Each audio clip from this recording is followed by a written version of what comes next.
Iran ने अब तक का सबसे बड़ा हमला किया है अमेरिका के बेस पर, खास तौर पर जॉर्डन में। और ईरान की जो डांसिंग मिसाइल कहते हैं, जिसे जिगजैग मिसाइल्स भी कहा जा रहा है, उस डांसिंग मिसाइल ने ऐसी तबाही मचाई है जॉर्डन में, जिसके अब जो तस्वीरें सामने आ रही हैं और जो ईरान दावे कर रहा है उसके मुताबिक, देखिए ईरान ने बहुत बड़ा दावा किया है। ईरान ने यह कहा है कि जॉर्डन में दर्जनों अमेरिकी सोल्जर्स मार दिए गए हैं। ये बहुत बड़ा दावा है कि कई अमेरिकी सोल्जर्स जो हैं, सैनिक जो हैं, वो मार दिए गए हैं। इसके अलावा अमेरिका के C-17 ट्रांसपोर्ट प्लेन्स गिर चुके हैं, P-8 एयरक्राफ्ट जो है वो जल चुका है, और सबसे बड़ी बात, ब्लैक हॉक हेलीकॉप्टर्स की एक पूरी यूनिट जो है वो इस बेस पर तबाह हो गई है। देखिए ये बहुत बड़ी क्लेम है जो ईरान कर रहा है, जो दावे है ईरान कर रहा है। ईरान की तरफ से पहले भी जो दावे हुए, देखिए वो धीरे धीरे सच साबित हो रहे हैं। हमने आपको बताया था कि जॉर्डन में जो हमले हुए हैं उसमें कई प्लेन तबाह हुए हैं। अब वो बात धीरे धीरे सामने आ रही है। 4 अमेरिकी सोल्जर्स की मौत की खबर जो है वो सामने आ चुकी है, लेकिन इसके बाद अब ईरान की तरफ से जो दावा है, ईरान का कहना है कई दर्जन अमेरिकी सैनिक जो है वो मारे जा चुके हैं। लेकिन अब देखिए इसमें बड़ा सवाल ये है कि आखिर ये हमले जॉर्डन पर कैसे हुए और कैसे ईरान के मिसाइल्स ने जॉर्डन के बेसिस पर जो है वो इतना सटीक निशाना साधा कि वहां हाहाकार की स्थिति है। देखिए मुवफ़्फ़क़ अल सॉल्टी बेस जो है पूरी तरह से तबाह है, बताया जा रहा है यहां पर जबरदस्त हमले हुए। Prince Hassan airbase, King Faisal airbase, ये जॉर्डन के वो बेसेस हैं जहां बड़ी संख्या में अमेरिकन जो थे सोल्जर्स मौजूद थे। अब देखिए हुआ क्या, ये कैसे जॉर्डन में इतना बड़ा नुकसान जो हुआ है अमेरिका को, जिसके दावे हो रहे हैं, ये कैसे हुआ, और ईरान की डांसिंग मिसाइल का क्या रोल है इसमें। अमेरिका के तमाम अखबार, मीडिया आप उठा के देख लीजिए, वो इन खबरों से भरे पड़े हैं कि ईरान की डांसिंग मिसाइल, जिगजैग मिसाइल जो अपना रास्ता बदल लेती है। देखिए ईरान की तरफ से मिसाइल दागी गई जॉर्डन के इस तमाम बेसिस पर। हुआ ये कि अमेरिका के पेट्रियट सिस्टम ने, थाट सिस्टम ने इन्हें रोकने की कोशिश की, लेकिन जो खबरें आ रही हैं उसके मुताबिक ईरान की ये मिसाइल्स जो हैं ये जिगजैग रूट अपना रही हैं, यानी कि अपना रास्ता बदल दे रही हैं। इसीलिए इसे डांसिंग मिसाइल भी कहा जा रहा है। और अमेरिका का ये कहना है, अमेरिकी मीडिया का कहना है, साहब मैं खुद नहीं बता रहा अपनी बात, अमेरिकी मीडिया जो दावे कर रहा है, आप उठा के देख लीजिए जितने अखबार हैं अमेरिका के, कि ये जिगजैग मिसाइल और ईरान की डांसिंग मिसाइल को रोकने में पेट्रियट और थाड पूरी तरह से नाकाम हुआ। और इन मिसाइल्स की स्पीड इतनी ज़्यादा थी कि इसे रोकना असंभव था। नतीजा ये हुआ कि बहुत बड़ा नुकसान हुआ है, और अब अमेरिका ने इसे स्वीकार करना भी शुरू कर दिया है। और कितनी कैजुअलिटी हुई है ये अभी आने वाले वक्त में पता चलेगा। और ये भी कहा जा रहा है कि बदला लेने के लिए अमेरिका आज की रात बहुत बड़ा हमला कर सकता है, इस तरह की सूत्रों के हवाले से खबर है। अब देखिए एग्जैक्टली हुआ क्या। हुआ ये कि अमेरिका के जो फॉरवर्ड बेसिस में से शामिल हैं कुवैत और बहरीन, ये दोनों जगह से अमेरिका के फाइटर जेट्स टेक ऑफ कर रहे थे ईरान पर हमला करने के लिए, जो अभी दूसरे दौर के हमले शुरू हुए इस पर। लेकिन नतीजा क्या हुआ, ईरान की तरफ से अली अल सलीम बेस जो है कुवैत में, वहां पर पेट्रियट सिस्टम तबाह कर दिया गया, $1.5 बिलियन का नुकसान हो गया। एयर सर्विलांस जो राडार था वो तबाह कर दिए गए। ऐसे ही हाल जो है बहरीन में था, शेख ईसा एयरबेस में पेट्रियट सिस्टम तबाह हो गया, वो भी $1.5 बिलियन का था। सवाल ये था कि अब ये हमले जो है, जब ये फॉरवर्ड बेसिस पर नहीं रोके जा रहे थे, तो यहां मौजूद जितने F-35 जेट्स थे, F-18 जेट्स यहां पे खड़े हुए थे बहरीन में और कुवैत में, इन सब पर खतरा मंडरा रहा था। इनसे बचने के लिए C-17, P-8 और ये जितने F-35 F-18 जेट्स थे, इनको हटा के जॉर्डन ले जाया गया। इनको हटा के जॉर्डन ले जाया गया। जॉर्डन से ईरान की दूरी ज़्यादा है बजाय कुवैत के और बहरीन के, तो इन हालात में इनको जॉर्डन ले जाया गया।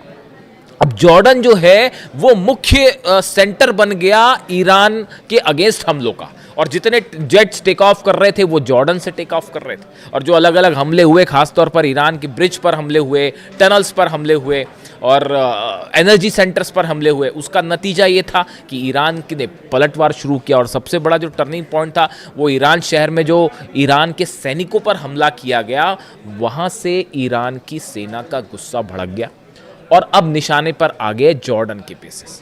यानी बहरीन और कुवैत से बड़े हमले शुरू हो गए जॉर्डन पे।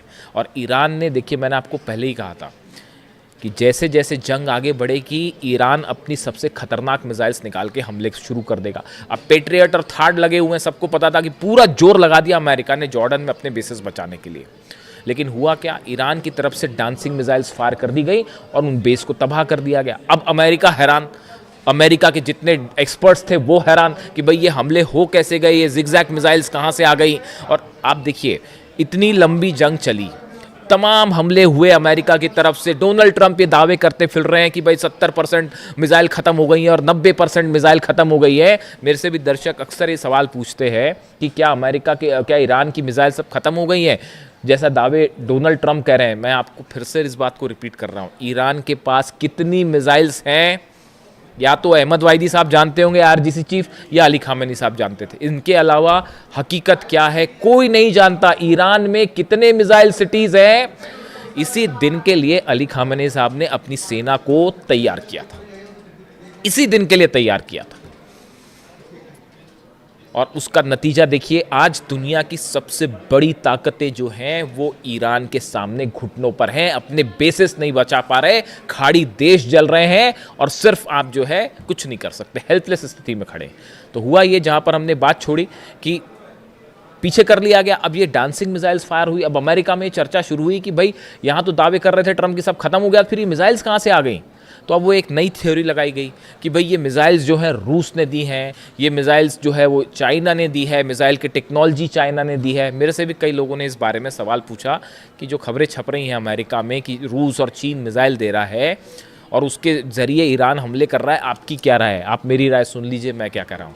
ईरान को मिसाइल टेक्नोलॉजी में किसी की मदद लेने की ज़रूरत नहीं है। आप अगर ईरान के मिसाइल प्रोग्राम को देखें, ये कोई आज 6 महीने और 1 साल भर का प्रोग्राम नहीं है, ये बड़े समय से चल रहा है। और देखिए लगातार ईरान ने, मैंने पहले आपको एक कहना शुरू कर दिया था कि जितनी मिसाइल्स ईरान के पास हो, चाहे सेजेल हो, चाहे खुर्रम शहर हो, चाहे फतह 110 हो, फतह 2 भी कहते हैं, ये सब मिसाइल के एडवांस वर्जन जो है वो आने शुरू हो गए, उन पर लगातार काम शुरू हो गया।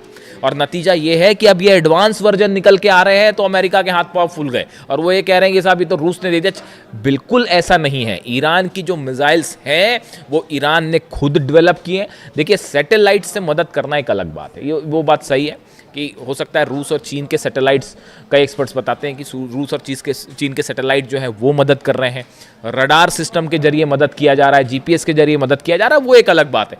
लेकिन ये जो मिसाइल टेक्नोलॉजी और स्पीड, इस पर लगातार ईरान काम कर रहा है और सेल्फ रिलायंट है, किसी की ज़रूरत नहीं है ईरान को मिसाइल के मामले में। तो इन खबरों का मेरे हिसाब से कोई बड़ा आधार नहीं है कि ये मिसाइल्स पुतिन ने दे दिए हैं या चीन ने दे दिए हैं, ऐसा कुछ नहीं है। देखिए आप रडार्स दे सकते हैं, सैटेलाइट से नेविगेशन में मदद कर सकते हैं, वहाँ तक एक बात अलग है। अब नतीजा ये हुआ कि जब ये मिसाइल्स फायर की गई तो पूरा का पूरा अमेरिकी सेना इस बात को लेकर हैरान थी कि इतनी जल्दी इतनी स्पीड से, अगर आप मैक 4 से मैक 11 के बीच में, यानी आवाज़ से 5 से 11 गुना के बीच की रफ्तार से मिसाइल्स बरस रही हैं, उसको कैसे कोई पेट्रियट सिस्टम रोक पाएगा। और नतीजा ये हुआ कि कई जगह जो है वो पेट्रियट सिस्टम जहां लगे थे उनके ठीक ऊपर मिसाइल्स गिरी हैं, थार्ड सिस्टम जहां लगे थे उसके ठीक ऊपर मिसाइल्स गिरी हैं। और इसीलिए जंग का जो मुख्य केंद्र है वो अचानक से जॉर्डन हो गया। मतलब ऐसा लग रहा है कि ईरान और जॉर्डन की लड़ाई चल रही है। और वो तस्वीरें जो आ रही हैं, देखिए तस्वीरें वायरल हो जाती हैं। जॉर्डन में जो लोग हैं, मैं एक वीडियो देख रहा था उसमें बड़े हैरान करने वाली बात थी कि जॉर्डन के कुछ लोग खड़े हुए हैं, उसमें एक शख्स वीडियो बना रहा है, ईरान की तरफ से मिसाइल्स फायर की जा रही हैं, जॉर्डन पर मिसाइल गिर रही है और वो इस बात की खुशी जता रहा था कि ईरान की मिसाइल्स जो अमेरिका की बेस पर गिर रही हैं। ये जॉर्डन का शख्स जो है, जॉर्डन के लोग उसमें खुशी मना रहे थे, ईरान के साथ खड़े दिखाई दे रहे थे। देखिए ये सब अधिकांश खाड़ी देशों का ये हाल है। आज भी हकीकत ये है कि अगर आप एक जनमत संग्रह करा लें, प्लेबिसाइड करवा लें कि खाड़ी देशों में जो अरब देश हैं उनकी जनता क्या चाहती है, मेजॉरिटी जनता जो है वो ईरान के साथ खड़ी है साहब। उन सबको इन बात की तकलीफ है कि अली खामेनी साहब को असैसिनेट किया गया।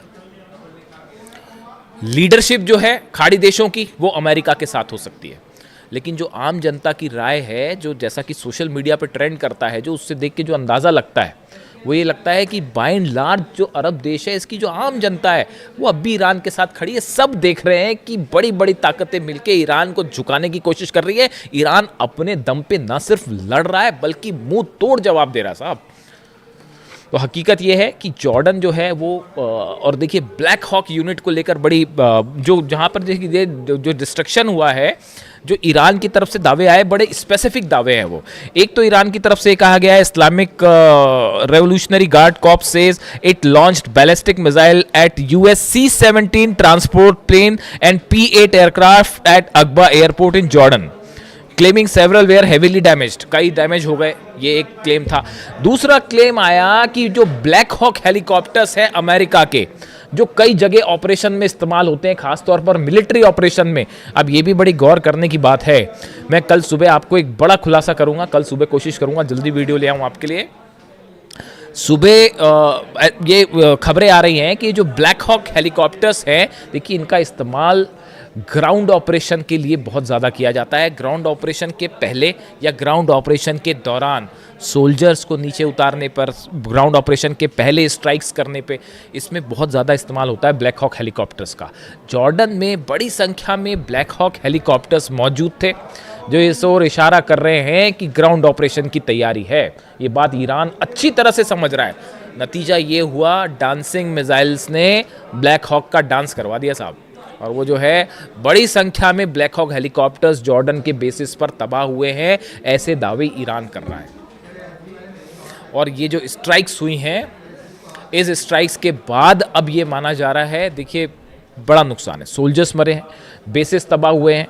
पिछली बार जो जंग हुई थी, जो इस सीज फायर के पहले की जो जंग थी, उसके जो आंकड़े आए, 428 अमेरिका की अलग अलग संपत्तियां थी, प्रॉपर्टीज थी, जिसमें सब शामिल थे अलग अलग, उन सबको जला दिया गया ईरान की तरफ से। यानी आप दूसरे सरल शब्दों में कहें, अमेरिका के 428 ठिकाने ऐसे हैं, जैसे एयरपोर्ट हो गया, मिलिट्री बेस हो गया, एम्यूनिशन रखने की जगह हो गई, सोल्जर्स जहां पर रुकते हैं, बैरक्स हो गई, ऐसे करीब 428 ठिकाने अमेरिका के ईरान ने जला दिए थे। ये जो सीज फायर का खेल डोनाल्ड ट्रंप खेलते हैं, ये क्यों खेलते हैं आप बताइए? अगर जंग जीत रहे होते अब तक कब्जा कर लिया होता साहब, अंदर घुस के, जैसे इराक में किया, जैसे अफगानिस्तान में किया, बाद में फिर बाहर निकलना पड़ गया, वो एक अलग बात है।